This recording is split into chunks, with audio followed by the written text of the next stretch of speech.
அருமையானவர்களே, இந்த நாளிலும் அவனுடைய வார்த்தையை நம்மிடத்திலே கொண்டு வருகிறேன்.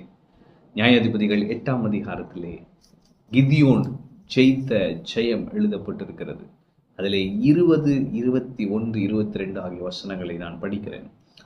மூன்று படைகளின் மனுஷரும் எக்காலங்களை ஊதி பானைகளை உடைத்து தீவெட்டிகளை தங்கள் இடது கைகளும் ஊதும் எக்காலங்களை தங்கள் வலது கைகளிலும் பிடித்துக்கொண்டு கர்த்தருடைய பட்டயம் கிதியோனுடைய பட்டயம் என்று சத்தமிட்டு பாளையத்தை சுற்றிலும் அவரவர் தங்கள் நிலையிலே நின்றார்கள். அப்பொழுது பாளையத்தில் இருந்தவர்கள் எல்லோரும் சிதறி கூக்குரலிட்டு ஓடி போனார்கள். அவங்க பொசிஷன்ல போய் நின்னதுமே சத்துருக்கள் சிதறி ஓடுகிறாங்க. இதை நீங்க நோட் பண்ணிக்கோங்க.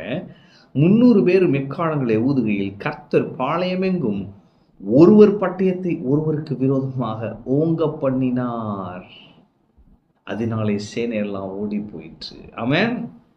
அப்ப இன்னைக்கு நான் சொல்லுகிறேன், நம்முடைய பொசிஷன், நம்முடைய நிலையிலே நாம் நிற்போம் என்று சொன்னால் சத்துருக்கள் ஓடுவார்கள்.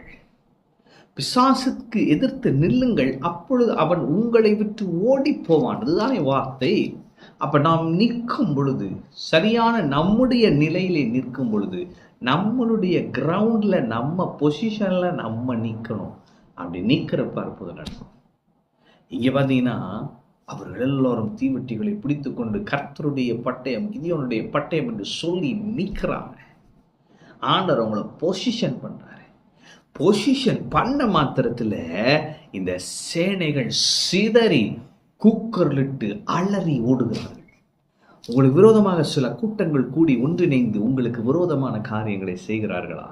நான் சொல்லுகிறேன், உங்களுக்கென கிறிஸ்து வைத்திருக்கிற அந்த நிலைப்பாட்டில் நில்லுங்கள், அந்த பொசிஷன்ல நில்லுங்க. நீக்கிறப்ப அங்க எதிரியின் பாளையத்திலே ஒற்றுமையை குலைத்து சீதறி ஓட பண்ணுவார். நீங்க அப்படியே நடந்துச்சு பாருங்க. அப்ப ஆண்டவர் என்ன பண்ணாராம், பாளையமெங்கும் ஒருவர் பட்டயத்தை ஒருவருக்கு விரோதமாய் அவனுடைய பீஸை குலைத்து ஓடுறாங்க சிதறி. 2வது ஆண்டவர் என்ன பண்ணாரு, ஒருவர் பட்டயம் ஒருவருக்கு விரோதமாய் ஓங்கும்படி செய்தார். அதனாலே இவங்க அடிக்கணும்னு அவசியம் இல்லை, அவங்களும் அடிச்சுக்கிட்டாங்க. நீங்க கம்ப்ளைண்ட் பண்ணணும்னு அவசியம் இல்லை, கர்த்தர் அங்க ஒரு அற்புதத்தை செஞ்சுட்டாரு. நினைச்சிட்டு இருக்கலாம் நம்ம நியாயமா பண்ணணும் அப்படி இப்படின்னு.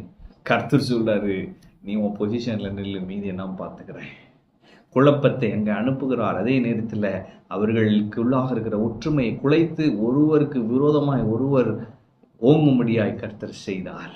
உங்கள் வாழ்க்கையில் அப்படியே செய்வார். உங்களுக்கு விரோதமாக கூடுகிற கூட்டத்தை கொண்டு அஞ்சாதீர்கள், பயப்படாதீர்கள், அவர்களுக்கு விரோதமாய் ஒன்றும் செய்யாதீர்கள். உங்கள் வெற்றி நிலைப்பாட்டில் நீங்கள் நில்லுங்கள், கர்த்தர் உங்களுக்கான ஜெயத்தை கொடுப்பார். அவங்களே அந்த எல்லாம் செய்கிறதெல்லாம் அவங்களே கெட்டு குட்டிச்சுரா போயிடுவாங்க. ஆமென். கர்த்தர் அப்படியாக செய்வார். இங்கே அப்படியே நடந்தது. நம்மளுடைய வேலை என்ன? நம்முடைய நிலைப்பாட்டில் நிற்க வேண்டும். எந்த நிலைப்பாடு? கிறிஸ்து எனக்காக வெற்றியை சம்பாதித்து விட்டார். எனக்காக எல்லாவற்றையும் செய்த கர்த்தர் என்னை அந்த விக்டரி கிரவுண்ட்ல நிற்க வைக்கிறாரு.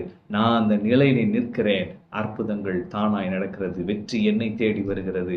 இதுதான் உங்களுடைய வாழ்க்கையின் சாட்சியாக இருக்க போகிறது. நீங்க சொல்ல போறீங்க, ஜஸ்ட் நின்னேன், வெற்றி என்ன தேடி வந்தது, ப்ரமோஷன் என்ன தேடி வந்தது, நான் நின்னேன், கர்த்தர் அற்புதங்களை செய்தார். நீங்க சொல்ல போறீங்க, கர்த்தர் இப்படியாக உங்க வாழ்க்கையிலே இன்று கிரியை செய்வார். பெரிய வெற்றியை காண்பீர்கள். சத்துருக்களுக்குள்ளாக அந்த ஒருமனப்பாட்டை கர்த்தர் குலைத்து ஒருவருக்கு விரோதமாய் ஒருவர் எழும்ப பண்ணுவார். உங்களுக்கோ பெரிய வெற்றியை தருவார். ஆமென். கர்த்தர் உங்களோடு இருக்கிறார். கர்த்தர் உங்களை ஆசீர்வதிப்பார்.